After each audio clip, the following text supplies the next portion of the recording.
कमावणे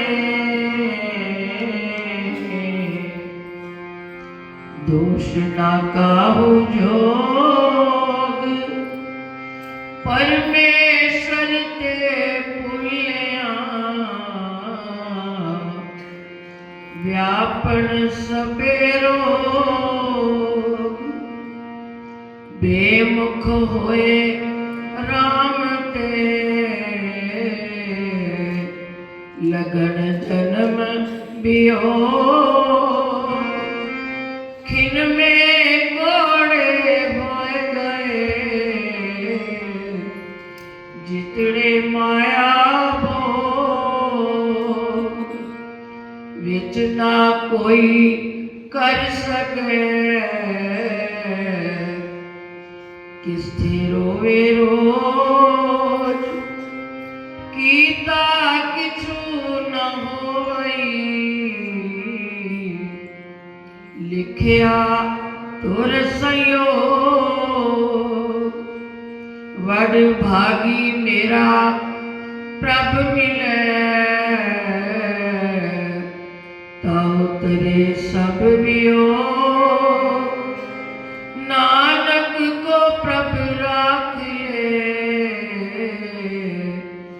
मेरे साहिब बंदी मोर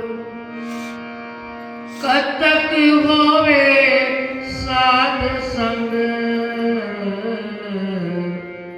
बिन से सबे सो कतक होवे साध संग बिन से सबे सो। बोलिए श्री गुरु महाराज की जय। गुरु साचे दरबार की जय। गुरुवाणी की इन पंक्तियों का भाव हम समझे, दो चार चौपाइयों को विचार मिले।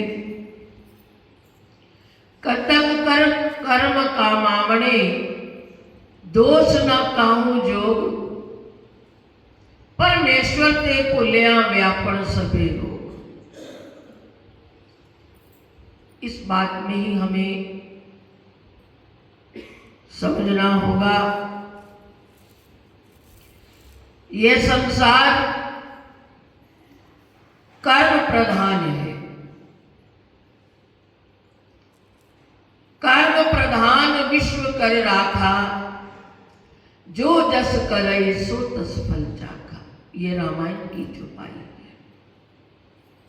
तुलसीदास कहते हैं कर्म प्रधान विश्व कर राखा जो जस करे सो तस फल चाखा। अब गुरुवाणी की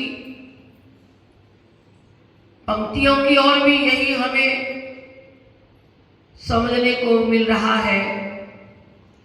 कतक कर्म कमावणे दोष न काहू जोग। अपने कर्म का दोष आरोपण किसी को नहीं दिया जा सकता। अपना कर्म अपने ही हिस्से आएगा। दूसरी पंक्ति में कहा है परमेश्वर ते भुलिया व्यापन सबे रोग। परमात्मा को भूलने से जीव को 3 प्रकार के पापों का संताप मिलेगा। अब आप इस बात को ही विचार करें कि जितना हम भगवान से दूर जाएंगे, अपने आप को बेमुख होकर के जिएंगे, दुख होगा। इसलिए अपने जीवन को अगर सुखमय बनाना है, केवल एक ही रास्ता है, भगवान के नाम का आश्रय लिया जाए। सुख की कामना लेकर इंसान संसार के अंदर इतना गहरा डूब जाता है कि शायद अब सुख मिल जाएगा, मेरे पास ये नहीं, बस वो मिल गया तो मैं सुखी हूं, ये हो गया तो बस सुखी हूं। लेकिन होता क्या है, जिसके ना होने से हमें दुख लगता है, जिसके पास है उसके पास भी जाकर पूछो तो सही, तुम कितना सुखी हो। मानो ये वो बात है, एक बार माता लक्ष्मी उदास बैठी है, भगवान विष्णु पूछने लगे, देवी आज क्या बात है, तुम बड़ी उदास हो। कहने लगी, प्रभु आप संसार के पालन करता हो, आप पिता हो और मैं मां हूं। मैं देखती हूं संसार के प्राणी सभी दुखी हैं, मां होने के नाते मुझे उनकी पीड़ा का एहसास हो रहा है। मैं एक ही बात को लेकर उदास हूं कि ये मेरी संतान सुखी कैसे हो। भगवान विष्णु कहने लगे, देवी सबको अपने अपने कर्मों का भोग भोगना पड़ेगा, कोई इसमें कुछ नहीं कर सकता, उदास मत हो। कहने लगी, नहीं प्रभु मेरी इच्छा है, मैं इस संसार को सुखी देखना चाहती हूं। अब इस संसार में 3 हठ माने गए हैं, बाल हठ, त्रिया हठ, योग हठ। एक बच्चा हठ कर ले, जो नहीं हो सकता वो मां से करवाना चाहता है, वो उसकी नादानी। और कभी कभी त्रिया भी हठ ऐसा करती है जिसका दुष्परिणाम होता है। आज हठ किया लक्ष्मी ने, तब भगवान विष्णु कहने लगे, देवी चलो तुम्हारी जो इच्छा है वो करो पूरी। कैसे करना चाहते प्रभु, कृपा करो, मेरी संतान की हर इच्छा आप पूरी कर दो, बस मैं उनको सुखी देखना चाहती हूं। भगवान विष्णु ने कहा, जाओ मृत्यु लोक में, अपना एक कमंडल दे दिया और हाथ में दे दिया कि जाओ इसमें सब कुछ है, जो कोई जो मांगेगा उसको देते जाना। लेकिन देने से पहले हाथ उसने मारा और कुछ निकाल कर अपने चरणों में दबा लेगा, बाकी सब लक्ष्मी के हाथ में दे दिया। लक्ष्मी संसार में आकर गली गली कूचे कूचे में आवाज लगाई, क्या आपकी इच्छा है, आज मैं आपको लुटाने आई हूं। धन वाले को धन दिया, निर्धन को धन दिया, निसंतान को संतान मिली, बेइज्जत को इज्जत बख्शी। यही तो हमारी कामनाएं रहती है।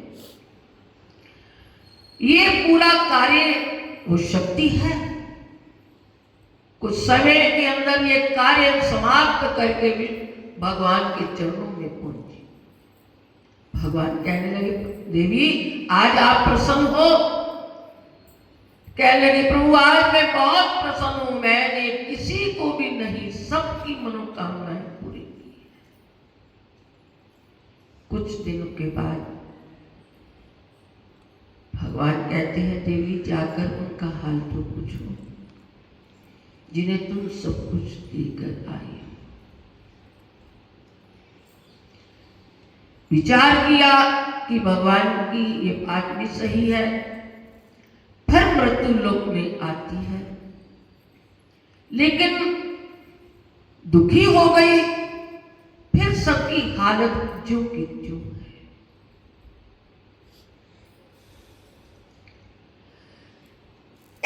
अब आप कहोगे ऐसा कैसे हो सकता है? आप अपने जीवन की एक कोई भी अपने अंदर झांक कर इसका अंदाजा लगा सकते हो। संतान के लिए हर गृहस्थी दुखी होता है। मान लो जिद करके आपने कुछ किसी ने मांग लिया, वही पुत्र माता पिता के लिए दुख का कारण बन जाता है, तो क्या कहते हैं माता पिता, इससे तो ना होता। धन के आने पर औलाद बिगड़ जाए, जो गरीबी में सुखी था वो अमीरी में जाकर परेशानियों का शिकार हो गया, तो फिर लगता है ये मेरी गलती थी जो मैंने सोचा था इसके आने से सुखी। यानी कोई भी कामना बिना दुख के है ही नहीं। कोई सुख ऐसा नहीं जिसके पीछे दुख ना खड़ा। अब लक्ष्मी के मन में विचार आया कि जब भगवान ने वो कमंडल दिया था, एक उन्होंने उसमें से कुछ निकाल कर अपने चरणों में दबा लिया था। लगता है कोई वो चीज होगी जो सुखी करने वाली, वो अपने पास रख ली। फिर भगवान के पास आती है प्रभु। भगवान पूछते हैं, देवी अब बताओ मृत्यु लोक के प्राणियों की दशा क्या है? कहा प्रभु आपकी मौज अभी भी उस संसार में सुख नाम की चीज नजर नहीं आई। लेकिन मैं आपसे ये पूछना चाहती हूं, जब आपने मुझे वो कमंडल दिया था, देते समय सब कुछ उसमें आपने बताया कि है, लेकिन आपने हाथ मार के उसमें से क्या निकाला था? मुझे लगता है वही सुख देने वाली चीज होगी जो आपने अपने पास रखी। वो क्या थी? भगवान विष्णु कहते, देवी जिसको मैंने निकाल कर अपने चरणों में रखा था, उसका स्थान ही मेरे चरण है, और मैं जानता था इसका ग्राहक तुम्हें दुनिया में नहीं मिलेगा। कहीं उसका संसार के प्राणी तिरस्कार ना करे, वो तिरस्कार के योग्य नहीं। मैंने चरणों में इसलिए रखी, जिसको उसकी इच्छा होगी वो मेरे चरणों तक आएगा, तब उसको प्राप्त। भगवान कहना चाहती है, वो जो मैंने निकाला था वो अपने चरणों की भक्ति अपने पास रखी थी। कबीर साहब कहते हैं, ऐसी दीवानी दुनिया भक्ति भावना बूझे जी, कोई आवे पैसा मांगे यही गुसाई दीजे जी, कोई आवे बेटा मांगे संत गुसाई रीजे जी, सच का कोई ग्राहक नाही झूठे जगत पतीजे जी, कहत कबीर सुनो भाई साधो इन अंधों को क्या दीजिए। ये ज्ञान के उद्देश्य से ये सब अंधे हैं, जानते नहीं कामना सुख की है, लेकिन सुख की कामना को लेकर दुख इकट्ठे कर रहे हैं। अब सुख है कहां? वस्तु कहां? ढूंढे कहां? किस विद आए हाथ, कहे कबीर तब पाइए जब भेदी लीजिए साथ। वस्तु कहां तो ढूंढता कहां है, कब मिलेगी? जिसको ये पता है ये किस कहां रखा है वह सुख, भेदी कोई मिलेगा, वो बताएगा इस यहां सुख नहीं रखा। सुख का स्थान क्या है? अगर सुख चाहे सदा शरण राम की ले, कौ नानक हर भज बना दुर्लभ मानुष थे। सुख चाहता है तो राम की शरण में आ जा, उसके चरणों में आ। अगर आराम की तलब है, बस एक काम कर, आराम की शरण बस राम नाम कर।